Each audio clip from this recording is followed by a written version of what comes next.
Hello everyone, বিডিএক্সের পক্ষ থেকে PHP video tutorial সিরিজে আরো একটা ভিডিওতে আপনাদের সবাই ওয়েলকাম জানাতেছি। আমি ফয়সাল আহমেদ। সো আজকের ভিডিওতে আমরা শিখবো পিডিও সম্পর্কে আরেকটু ডিপ জানার চেষ্টা করব। সো লাস্ট টিউটোরিয়াল পর্যন্ত আমরা শিখেছি কিভাবে পিডিও এর মাধ্যমে আমরা ইনসার্ট, ডিলিট এবং আপডেট, সিলেক্ট ইত্যাদি কোয়েরি এক্সিকিউট করতে পারি ডেটাবেজে। বাট আজকে আমরা পিডিওর আরেকটা ফান টপিক সম্পর্কে শিখবো এবং ফানের পাশাপাশি ব্যাপারটা অনেক বেশি ইম্পর্টেন্ট এবং অনেক বেশি ইউজফুল একটা জিনিস। আপনাদেরকে আগের একটা টিউটোরিয়ালে বলা হয়েছিল যে আমরা যখন মাইএসকিউএল ডেটা ইনসার্ট করাই তখন স্যানিটাইজেশনের ডেটা স্যানিটাইজেশনের একটা ব্যাপার আছে যে আমরা জাস্ট যে কোনো ডেটা মাইএসকিউএল ডেটাবেজে ইনসার্ট করিয়ে দিলেই সেই ব্যাপারটা সেফ না, কেননা এই ক্ষেত্রে আমরা MySQL injection, cross site scripting প্রভৃতি এররের সম্মুখীন হতে পারি অথবা প্রভৃতি ইত্যাদি ম্যালিশিয়াস কোডের সম্মুখীন হতে পারি, যেগুলোর মাধ্যমে আমাদের অ্যাপ্লিকেশন ভালনারেবল হয়ে পড়ে, সিকিউরিটি উইক হয়ে পড়ে। সো এর হাত থেকে বাঁচার জন্য আমাদের সহজ উপায়, ডেটা স্যানিটাইজেশন ছাড়াই সবচেয়ে সহজ উপায় হচ্ছে পিডিও ব্যবহার করা অথবা ডেটা অ্যাবস্ট্রাকশন লেয়ার ইউজ করা, যার মাধ্যমে আমাদের ডেটাবেজ ইনসার্ট করানোর আগে আমাদের কোয়েরিটাকে কম্পাইল করে নেয় আমাদের ডেটাবেজ, যার ফলে আমাদের কোয়েরিতে কোনো ধরনের মাইএসকিউএল ইনজেকশন করা সম্ভব হয় না। সো আমরা দেখি কিভাবে ইনসার্ট কোয়েরি এর মধ্যে আমরা কিভাবে সরাসরি ডেটা স্যানিটাইজেশন ছাড়াই আমরা সিকিউরিটি ইনক্রিজ করতে পারি। সো আমরা চলে যাই পিডিও কোডিং এ, আমাদের পিএইচপি কোডিং এ। আগের কোড ঠিক যেখানে ছিল আমরা সেখান থেকে আজকে শুরু করব, অর্থাৎ আগে আমরা একটা ইনসার্ট কোয়েরি এক্সিকিউট করেছিলাম ডেটাবেজে। সো সেখান থেকে শুরু করা যাক। প্রথমত আমাদের যেটা জানতে হবে সেটা হচ্ছে এই ধরনের আগে কম্পাইল করা সিস্টেমকে অ্যাপ্লাই করার জন্য আমাদেরকে যেটা করতে হয় সেটা হচ্ছে প্রিপেয়ার্ড স্টেটমেন্ট এক্সিকিউট করতে হয়। সো প্রিপেয়ার্ড স্টেটমেন্ট ব্যাপারটা অ্যাকচুয়ালি কি? আমরা যখন কোনো ডেটাবেজে কোয়েরি করি, আপনারা দেখতে পাচ্ছেন যে আগের কোয়েরিটাতে আমাদের এরকম ছিল যে আমরা যখনই কোনো একটা কোয়েরি করবো, ইনসার্ট ইনটু আমাদের টেবিলের কলাম নেম এবং আমাদের সরাসরি ভ্যালুটা আমরা ইনসার্ট করাচ্ছি। বাট প্রিপেয়ার্ড স্টেটমেন্টটা কাজ করে এইভাবে যে আমরা যখন কোনো একটা কোয়েরি এক্সিকিউট করি তখন আমাদের এই কোয়েরি এর সাথে কোনো ভ্যালু আমরা অ্যাটাচ করবো না, আমরা জাস্ট কোয়েরিটাকে ডেটাবেজে কম্পাইল করবো এবং পরবর্তীতে আমাদের পরবর্তী স্টেপ হিসেবে আমরা যে কোনো ডেটা আমাদের ওই কোয়েরিতে অ্যাসাইন করে দিব। সো এর মধ্যে আমাদের দুটো লাভ হয়, একটা হচ্ছে আমাদের সরাসরি ডেটা আমরা ইনসার্ট করা ছিল মাইএসকিউএল ডেটাবেজে, এবং আরেকটা লাভ হচ্ছে আমাদের প্রত্যেকটা ডেটা ইনসার্ট, যেমন ধরো আমরা ব্যাচ ডেটা যদি ইনসার্ট করাতে যাই, হয়তো আমরা একসাথে একটা টেবিলে 4-5টা রো ইনসার্ট করতে যাচ্ছি। সো সেই ক্ষেত্রে আমরা নর্মালি এরকম করে থাকি যে একটা ফর ইচ লুপের মাধ্যমে আমরা আলাদা আলাদা ভ্যালু অ্যাড করে থাকি, ভ্যালু স্ট্রিং তৈরি করে থাকি। বাট এই ক্ষেত্রে আমরা জাস্ট অ্যারেটাকে পাস করব এবং একটা কোয়েরি এক্সিকিউট করবো ডেটাবেজে, বাট বিভিন্ন ধরনের ডেটা সহকারে। সো চলুন দেখা যাক কিভাবে প্রিপেয়ার্ড স্টেটমেন্ট আমরা তৈরি করে থাকি। পুরো ব্যাপারটা একটুখানি এলোমেলো রাখতে পারে অথবা একটুখানি প্যাচানো রাখতে পারে, বাট আপনারা যখনই একটু ইউজ টু হয়ে যাবেন ব্যাপারটার সাথে, অথবা আপনারা যখনই অবজেক্ট ওরিয়েন্টেড প্রোগ্রামের সাথে একটুখানি পরিচিত হবেন, বেশি ইউজ করতে শিখবেন, তখন দেখবেন এই ব্যাপারটা আসলে অনেকখানি মেক সেন্স করে অথবা অনেক বেশি কনভেনিয়েন্ট। সো শুরু করা যাক আমাদের প্রিপেয়ার্ড স্টেটমেন্ট তৈরি করা। সো আমরা আগে রেজাল্ট বলেছিলাম, বাট এখানে আমরা স্টেটমেন্ট নাম দিই ভ্যারিয়েবলে, যেহেতু আমরা একটি স্টেটমেন্ট তৈরি করতে যাচ্ছি। সো আরেকটা জিনিস আপনাদেরকে মাথায় রাখতে হবে, আমরা কোডিং শুরু করার আগে আরেকটা জিনিস আপনাদেরকে বলে নেই, সেটা হচ্ছে এক্সেক মেথডের পরিবর্তে আমরা নতুন একটা মেথড সম্পর্কে শিখবো, সেটা হচ্ছে এক্সিকিউট। সো এই মেথডটা ঠিক এক্সেকের মতোই কাজ করে থাকে, বাট এই মেথডের মাধ্যমে আমরা যখন কোনো একটা কোয়েরি এক্সিকিউট করবো তখন এই মেথডটা বলে দিবে যে আমরা কোয়েরির সাথে কোনো ডেটা আমরা শুধুমাত্র কোয়েরির সাথে ডেটা অ্যাটাচ করতে যাচ্ছি, আমরা কোনো কোয়েরি এক্সিকিউট করতে চাচ্ছি না। সো চলুন দেখা যাক কিভাবে কাজ করে। আমরা প্রথমে বলে নেব যে টেবিলের name, insert into table name, এ পর্যন্ত ঠিক আছে, বাট পরবর্তী কোয়েরি এর পার্টটুকুকে আমরা মডিফাই করতে হবে আমাদের। এখানে আমরা বলবো সেট ইনসার্ট ইনটু পোস্টস, এবং আমরা সেট করব কলামের ভ্যালুগুলো আমরা সেট করবো এখানে, বাট আপনারা যেরকম ভাবছেন ঠিক সেরকম না, একটু ডিফারেন্ট হইতে দেখা যাক। টাইটেল আমরা বলবো টাইটেল ইকুয়ালস টু, আমরা এখানে বলে দিব না যে কি ধরনের কি ডেটা আমরা পাস করবো অথবা কি ডেটা আমরা ইনসার্ট করবো, আমরা জাস্ট এটা কোয়েশ্চেন মার্ক ইউজ করবো। Same for the content question mark, same for the writer question mark. So আমাদের কোয়েরিটা যখন এক্সিকিউটেড হবে ডেটাবেজে, তখন এটা আমাদের কোয়েরি জানতে পারবে না যে আমরা কোন ধরনের কি ডাটা এক্স্যাক্টলি ইনসার্ট করাচ্ছি, বাট পরবর্তীতে যখন আমরা এক্সিকিউট মেথডটাকে আমরা রান করব, তখন আমাদের এই কোয়েরি এর মধ্যে দিয়ে আমরা ডেটাগুলোকে পাস করবো শুধুমাত্র। সো তার আগে আমাদেরকে স্টেটমেন্টের প্রিপেয়ার করতে হবে। সো প্রিপেয়ারের জন্য আমাদের খুবই সহজ একটা মেথড আমাদেরকে দিয়ে দিয়েছে পিডিও, সেটা হচ্ছে PDO prepare, as simple as that. So ঠিক যেভাবে আপনারা কথা বলেন, প্রিপেয়ারের জন্য আমরা প্রিপেয়ার মেথড এক্সিকিউট করবো। সো চলুন আমরা প্রিপেয়ার মেথডটাকে এক্সিকিউট করি। এক্সিকিউটের পরিবর্তে আমরা এখানে ইউজ করবো প্রিপেয়ার। সো প্রিপেয়ার মেথডের মাধ্যমে আমরা বলে দিলাম যে আমরা এই কোয়েরিটাকে এক্সিকিউট করব, এর জন্য আমাদের ডেটাবেস কানেকশনটাকে, ডেটাবেস স্টেটমেন্টটাকে প্রিপেয়ার করে নাও। সো আমাদের পিএইচপি প্রোগ্রাম অলরেডি প্রিপেয়ার করে নিয়েছে। এখন আমরা এই স্টেটমেন্টটাকে এক্সিকিউট করব।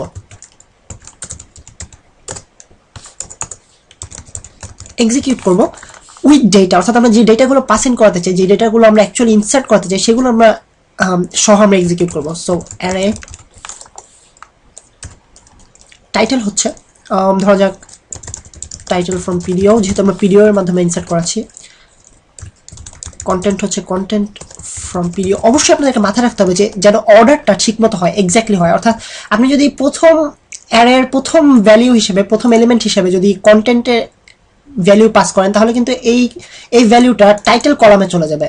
সো ঠিক যেই কলামে যেই ভ্যালু ইনসার্ট করতে চান সেই অর্ডারটা যেন ঠিক থাকে। আপনি যদি প্রথমে টাইটেল লিখে থাকেন, তাহলে আপনার অ্যারের প্রথম ভ্যালুটা, প্রথম এলিমেন্টটা অবশ্যই টাইটেলের জন্য হতে হবে।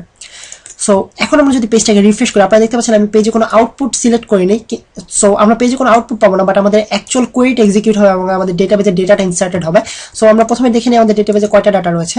ঠিক আগের টিউটোরিয়ালের পর আমাদের 3টা ডেটা ছিল, 3টা রো ছিল আমাদের। এখন পেজটাকে রিলোড করে 4টা হওয়ার কথা এবং আমাদের নতুন টাইটেল এবং নতুন কন্টেন্ট, নতুন রাইটার আমরা পেয়ে যাবো।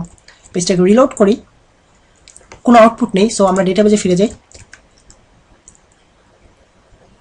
ভয়লা, আমাদের নতুন কন্টেন্ট, নতুন টাইটেল, নতুন রাইটার সবকিছু ইনসার্টেড হয়ে গেল অবজেক্ট ওরিয়েন্টেড ওয়েতে, পিডিও ইউজ করে, প্রিপেয়ার্ড স্টেটমেন্ট ইউজ করে।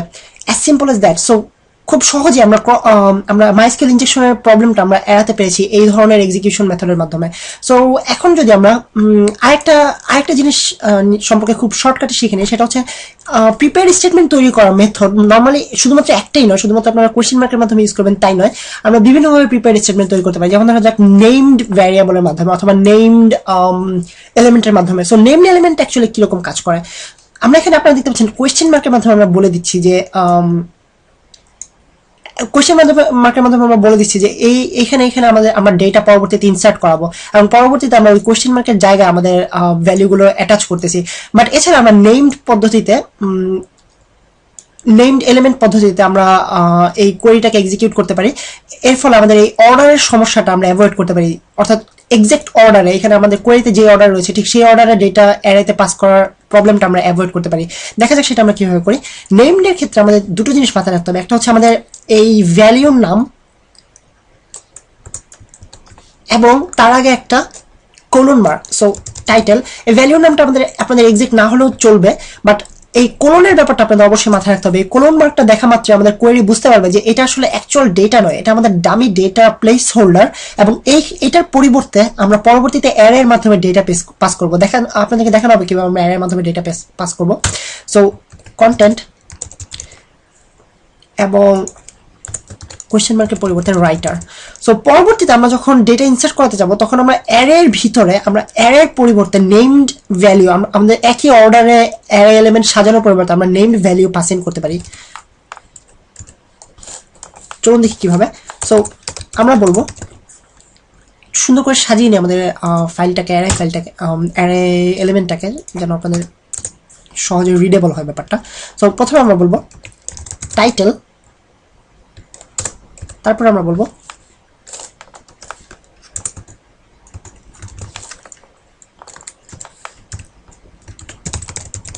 কন্টেন্ট, তারপর আমরা বলবো রাইটার।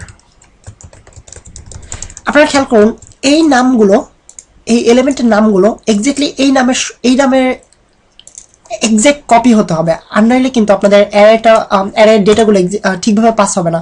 সো এক্সাক্ট নেম দিয়ে আমরা নেমড এলিমেন্ট তৈরি করলাম এখানে। এখন আমাদের অর্ডার নিয়ে চিন্তা করার কোনো প্রয়োজনীয়তা নেই। সো আমরা যদি অর্ডারটাকে চেঞ্জ করে দিই, যে কোনো অর্ডারে আমরা এই লেখাগুলোকে বসাতে পারি। সো আমরা অর্ডারটাকে চেঞ্জ করে দিলাম, বাট খেয়াল করুন আমাদের অ্যারের মধ্যে এই ভ্যালুগুলো কিন্তু কন্টেইন করতে হবে। অর্থাৎ যেই নেমড এলিমেন্টগুলো আমরা পাস করেছি সেই নেমড এলিমেন্টগুলো এই অ্যারের ভ্যালুতে থাকতে হবে, অ্যারের কি ভ্যালুতে থাকতে হবে। So content from video second one এবং রাইটার আমরা 2 অ্যাসাইন করি এই ক্ষেত্রে। সো এখন চলুন দেখা যাক একইভাবে আমরা কোয়েরিটাকে এক্সিকিউট করতে পারি কিনা। সো পেজটাকে রিলোড করি, কোনো এরর নেই, এবং আমরা যদি রিফ্রেশ করি ডেটাবেসকে, আপনারা দেখতে পাবেন যে নতুন একটা টাইটেল এবং নতুন একটা পুরো রো তৈরি হয়ে গেছে উইথ আওয়ার অ্যাসাইন ভ্যালিউ, এবং আমাদের কোনো অ্যারের মধ্যে আমাদের কোনো অর্ডার ফলো করতে হয়নি অথবা কিছুই মেনে চলতে হয়নি, শুধুমাত্র আমাদের এই নেমড এলিমেন্টগুলো ব্যবহার করার কারণে। এবং এই জিনিসটা অনেক বেশি এক্সপ্লিসিট। আপনারা যখনই কোডটাকে রিড করবেন, যখনই কোডটাকে অন্য কেউ যখন আপনার কোডটাকে দেখবে, অর্থাৎ ধরা যাক আপনি একটা অ্যাপ্লিকেশন তৈরি করেছেন, তারপর 2 মাস পরে অন্য কেউ এই কোডটাকে এক্সটেন্ড করতে চাইতেছে, সো তখন সে দেখা মাত্র এটা বুঝতে পারবে যে আমি এই এক্সিকিউশনের সময় এই ভ্যালুগুলো দেখেই বুঝতে পারবে যে আমি কোন ভ্যালু কোনটার জন্য পাস করতেছি, অর্থাৎ এই ভ্যালুটাকে এই ভ্যালু এই কলামের জন্য, এই ভ্যালুটাকে এই কলামের জন্য। এগুলো আমরা খুব সহজেই পরবর্তীতে বোঝার জন্য, রিডেবল করার জন্য এই মেথডটা ফলো করা যেতে পারে। সো আজকের মতো টিউটোরিয়ালটা এই পর্যন্তই, এবং নেক্সট টিউটোরিয়াল আমরা কিভাবে ডাইনামিক্যালি আমরা ভ্যালু বাইন্ড করতে পারি আমাদের অ্যারের সাথে without executing the execute method directly, আমরা কিভাবে আলাদাভাবে অন দ্য ফ্লাই আমাদের ডেটা বাইন্ড করতে পারি, অ্যাটাচ করতে পারি আমাদের কোয়েরির সাথে, সেই সম্পর্কে আমরা শেখার চেষ্টা করবো। সো আজকের মতো এই পর্যন্ত। নেক্সট টিউটোরিয়াল আবার আপনার সাথে দেখা হবে। সাইন অফ করতেছি আমি ফয়সাল আহমেদ। ভালো থাকবেন।